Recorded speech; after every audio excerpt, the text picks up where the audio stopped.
Should talk to her about that animal thing. Should talk about it.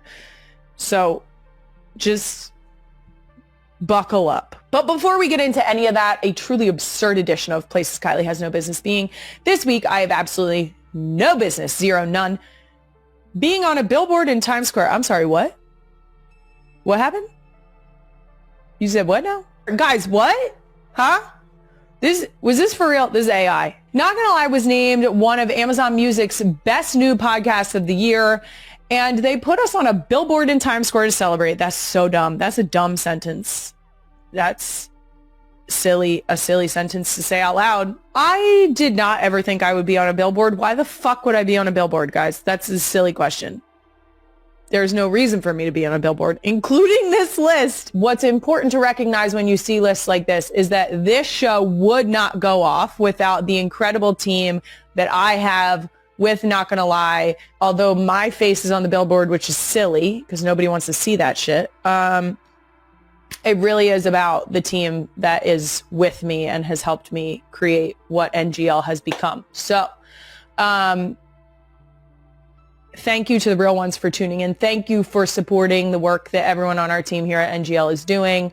If any New York-based real ones see this up there in real life, tag us at NGL with Kylie. We'd love to see you posting with NGL. And more importantly, my ugly mug on a billboard. How about that? Now that was Places Kylie Has No Business Being, which leads us perfectly to my next segment, Places Kylie Has Some Business Being.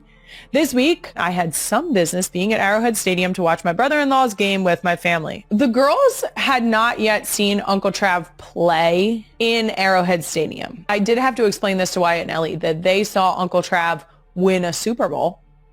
That was exciting. After we came down from the sadness for Dad, that was, the catch-22. We were sad for Dad, super happy for Uncle Trav. But we actually got to go and see him play at Arrowhead, which is his home stadium and has been for his entire NFL career. So that was a really cool moment. It was also super exciting to get to see friends and family that were there because the girls were so excited to get to watch a game with all of them. They are not that interested in football, to be quite honest with you. They actually yell at us anytime we try and put football on the TV and only get on board after a little while of realizing that they can freely yell. Finny slept for like an hour and a half there, so she's a real one. She actually slept through all of the screaming and cheering, which is hilarious to me. There were a couple people who were like, oh, that's power to her for sleeping. I'm like, have you met her 3 older sisters? Do you know that this is actually exactly what our house sounds like on any given day at any given time? So she feels very at home here. I did see something this morning that someone mentioned that I was wearing Eagles gear. Wrong. Incorrect. I was not. I was wearing a new shirt. So sorry. I blacked out for a second. I was not wearing Eagles gear, guys. I was wearing the other podcast sweatshirt, which a few of you noticed. For anyone who doesn't know, I cannot wear another team's logo, not in the NFL. I won't do it. I probably wouldn't do it for any of our other sports either. You're not going to catch me trying to be cool and wearing a New York Yankees hat. It's cool to wear your team. That does it for Places Kylie Has Some Business Being. Moving on, let's get to Can I Be Honest? Brought to you by Amazon. Shop gifts for everyone. Since we're a week away from Christmas, I'm getting honest about Santa Claus. Not that honest, but I still recommend pausing if you're around tiny human ears. Did you kick him out? Are you hiding in the pantry? A closet? The bathroom? Okay. The girls are excited about Santa. They're very excited about Santa. I will say, Wyatt's she's getting a little skeptical. I think she is very much the type of child who puts enough thought into things where very soon I fear we will be posed the question, how does he do it? Which my answer is always going to be magic, because that's the only feasible answer. Now, I have not taken them to meet Santa Mostly because, let's be honest, I'm a germaphobe. Not me letting you into my anxious thoughts. I do think that the girls might not cry about sitting on Santa's lap or sitting next to him in his little sleigh chair. I don't think they would like it, but I don't think they would cry. Finny would, for sure. Finn would cry immediately. She doesn't care for other people. It's really great for me. Jason has not yet dressed up as Santa for the girls. And I think we're past that. I think the minute Jason dresses up as Santa, Wyatt's going to be like, clocked. We can't risk it. Also, I'm not sure if anyone else does this, but this time of year, I will absolutely use Santa to my parenting advantage. Okay? This was so sad. Oh my God, this was so sad. I'll call Santa. Okay?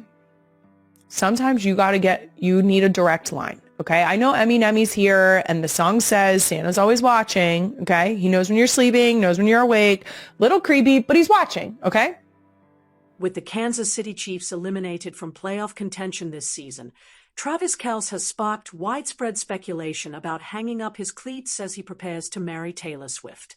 Although no official wedding date has been confirmed, whispers suggest the couple is eyeing Summit 2026 for their big celebration. According to insiders, the pair is already deep into planning mode, with Taylor finding it endearing how involved Travis has become in organizing their special day. A source shared with Us Weekly that both stars are thrilled about entering this new phase of their lives together, bonding over wedding details and future plans. But what exactly will this next chapter hold for the NFL star?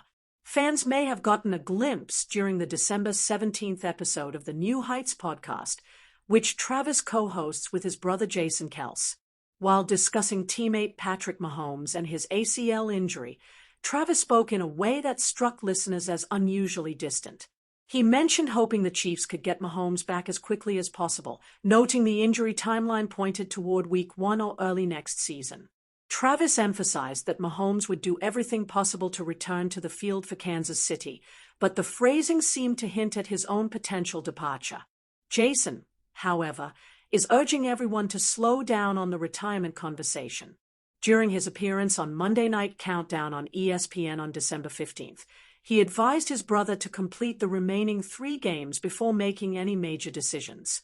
Jason emphasized the importance of stepping away from football momentarily, savoring these final contests with teammates and coaches, then allowing clarity to emerge naturally over time. He pointed out that the team will inevitably look different next year regardless of Travis's choice, so enjoying the present moment matters most. If you're finding these insights interesting, consider subscribing to stay updated on all the latest developments in this unfolding story. Beyond football, Travis faces significant personal transitions with his upcoming marriage to Swift. Reports from Rob Shutter's Substack on December 1st revealed the couple decided against hosting an oversized extravaganza. Taylor reportedly disliked the optics surrounding Jeff Bezos's lavish wedding to Lauren Sanchez last June, wanting to avoid any eye-rolling reactions from the public.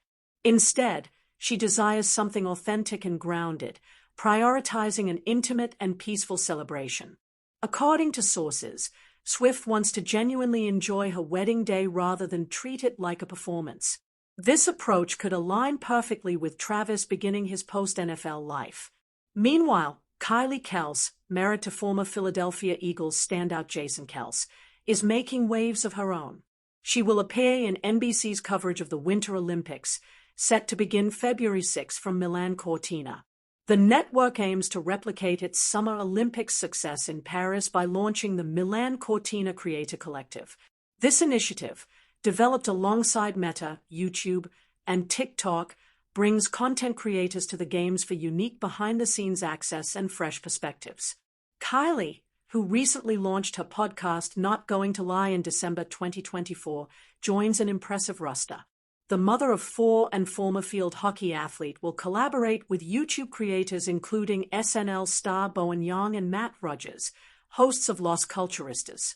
Dancing with the Stars professional Riley Arnold transitions from dance floors to snowy slopes as part of the Meta creator team, alongside popular influencer duo Carlo and Sarah. TikTok representatives Anna Sata and Joe Felix round out the group, collectively bringing 12.8 million followers. Before wrapping up, make sure to subscribe so you never miss updates on these fascinating celebrity stories and sporting events.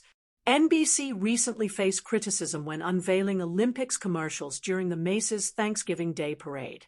The network received backlash for featuring British pop star Dua Lipa prominently in ads celebrating Team USA's inspiring women, with some viewers questioning why American faces weren't prioritized. The commercial showcased Lipa walking through Milan's historic Galleria Vittorio Emanuele II, displaying her Italian language abilities. Born in London to Kosovo-Albanian parents, Lipa holds citizenship in Britain, Albania, and Kosovo, making her inclusion controversial among certain audiences expecting purely American representation.